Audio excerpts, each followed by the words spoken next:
መጥፎ የአፍ ጠረን የሚያስቸግራችሁ ከሆነ በቤት ውስጥ ማድረግ ያለባችሁ 6 ነገሮች። የመጀመሪያው ጥርስን በቀን 2 ጊዜ ፍሎራይድ ባለው የጥርስ ሳሙና በተገቢው መንገድ ለ2 ደቂቃ መቦረሽና ፍሎስ ማድረግ ነው። ሁለተኛው ምላሳችንን በምላስ ማጽጃ ወይም ታንግ ስትራፐር ማጽዳት። ሶስተኛው በቂ የሆነ ውሃ በደንብ መጠጣት። አራተኛ ሹገር ፍሪ የሆኑ ማስቲካዎችን ማግኘት። አምስተኛ የሚኮረሸሙ ምግቦችን እንደ አፕልና ካሮት ያሉትን መመገብ። እነዚህም የምራቅ ምርትን ስለሚጨምሩ በደንብ ጥርሳችንን ያጥቡልናል። ስድስተኛውና የመጨረሻው ሽታ የሚያመጡ ምግቦችን ለምሳሌ እንደ ቀይና ነጭ ሽንኩርት እንዲሁም ስኳርነት ያላቸውን ምግቦች ማስወገድ። የጥርስ ህመምና የወዳጅ ናፍቆት ሲመሽ ይበረታል ይባላል። ለምን እንደሆነ ላሳያችሁ። በምሽት ወይንም በሌሊት ወቅት የጥርስ ህመም ከሚባባስባቸው ምክንያቶች ውስጥ 3ቱን እናያለን።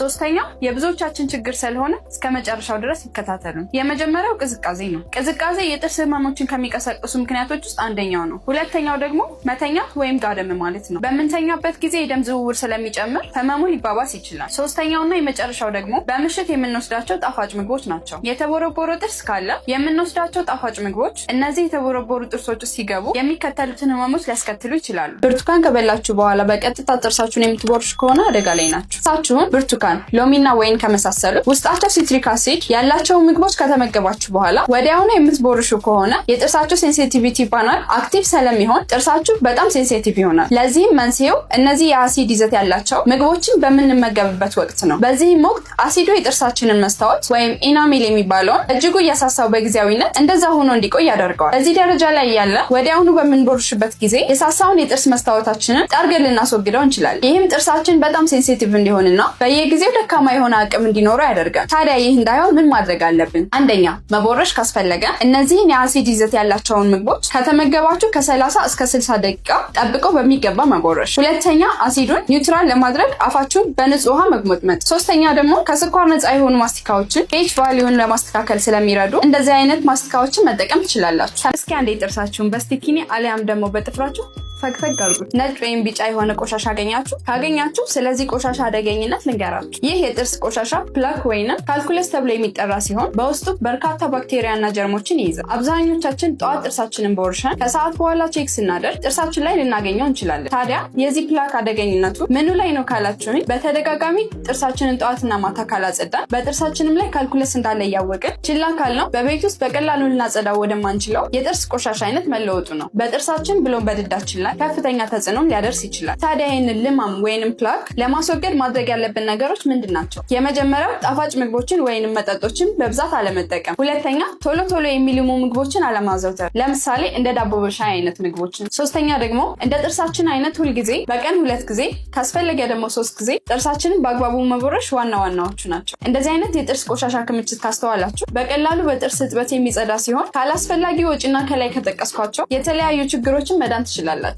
በትክክል ካላጸዳችሁ ብሬስ ራሱ የጥርስ ጠር ነው። እንዴት ካላችሁም ደግሞ ልብ ብላችሁ አድምጡኝ። ብሬስ ጥርስ እንደሚያስተካክለው ሁሉ ከተሰራ በኋላ በትክክል የማይጸዳ ከሆነ ምግብ እየተሰገሰገ ጥርሳችሁ ላይ ሽህላ ወይም ፕላክ እንዲጠራቀም ሊያደርግባችሁ ይችላል። ብሬስ ካደረጋችሁ በኋላ የጥርስን ንጽህና ለመጠበቅ ከቻላችሁ ምግብ በበሉ ቁጥር መቦረሽ፣ ካልቻሉ ቢያንስ መግሞጥሞጥ አለቦት። ሁለተኛ ደግሞ እንደዚህ አይነት ኢንተርዴንታል ብሩሽ ቢኖራችሁ ይመከራል። ይህም በትክክለኛው ብሩሽ የማትደርሱባቸውን ቦታዎች ለማጽዳትና ለድድ ጤና ይጠቅማል። ሶስተኛው መረሳት የሌለበት ነገር ደግሞ ባክቴሪያን ለመከላከል አልፎ አልፎ ማውዝዋሽን መጠቀም ነው። ከዚህ ውጭ ደግሞ ስኳር ነክና ብሬሱ እንዲሰበር የሚያደርጉ ልክ እንደ ቆሎ አይነት ምግቦችን መብላት ያቆሙ። በተጨማሪ ምንም አይነት ከሐኪማችሁ ጋር ያላችሁን ቀጠሮ አትዘንጉት። ይህ የጥርስ ብሩሽ አፍ ቢኖረው ምን የሚል ይመስላችኋል? በቀን 2 የምትጠቀሙበትን የጥርስ ብሩሻችሁን ቢያንስ ከ3 እስከ 4 ወራት ባሉ ጊዜያቶች ውስጥ የግድ መቀየር አለባችሁ። ከተቻለ ግን የጥርስን የማጽዳት ውጤታማነት እንዳይቀንስ ከዚህም ባነሰ ጊዜ ብትቀይሩት የተሻለ ነው። ይህም ጥርሶን በብቃት ለማጽዳትና የአፍ ንጽህናን ለመጠበቅ ያግዛል። በተጨማሪም ያረጀ የጥርስ ብሩሽ ባክቴሪያን የመያዝ አቅሙ ከፍተኛ ስለሆነ ቶሎ መቀየር የባክቴሪያዎችን አደጋ ለመቀነስ ይረዳል። ሌላ የጥርስ ብሩሽ ከመግዛታችሁ በፊት ይህንን ቪዲዮ አድምጡት። መቼም ከልምድ እንዳያችሁት ሁሉም የጥርስ ብሩሾች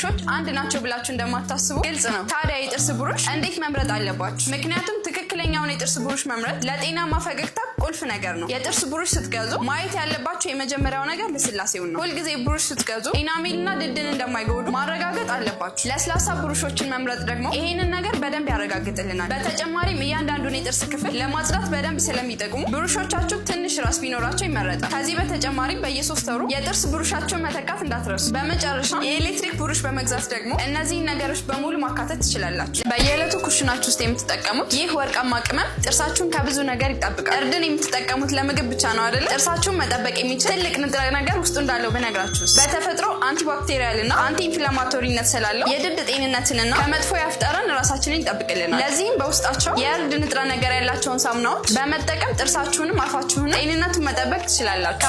ከሁሉም ደግሞ መርሳት የሌለባችሁ ነገር የእርድን ዱቄት ብቻውን ጥርስ ላይ ከተጠቀማችሁት የጥርሳችን ወጥነት ይቀየራል። ለዚህም በቤት ውስጥ የምታደርጓቸውን የጥርስ እንክብካቤ ዘዴዎች ወደ ሕክምና ባለሙያዎች በመሄድ በመጠየቅ ትክክለኛውን መንገድ እንዲያሳያችሁ መጠየቅ አስፈላጊ ነው። የጥርስ ህመም እያሰቃየዎት ማስነቀል አስበዋል?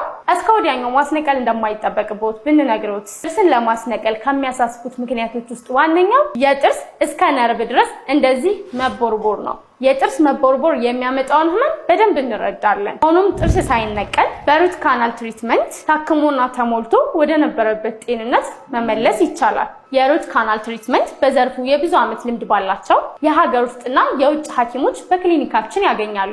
ጥርሳችሁ ለመሰራት ፈልጋችሁ ኢንቪዚብል አላይነር ይሻለኛል ወይስ ብሬስ ይሻለኛል ብላችሁ ግራ ለተጋባችሁ ሰዎች ይሄ ቪዲዮ ለእናንተ ነው። ከብሬስ ይልቅ ኢንቪዚብል አላይነር ብትሰሩ እነዚህን ጥቅሞች ታገኛላችሁ።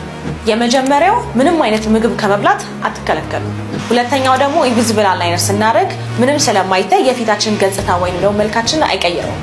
ሶስተኛውና የመጨረሻው ደግሞ ኢንቪዚብል አላይነር ስናደርግ ጥርሳችን ከብሬስ ይልቅ በኢንቪዚብል አላይነር በአጭር ጊዜ ውስጥ ቶሎ ይስተካከላል።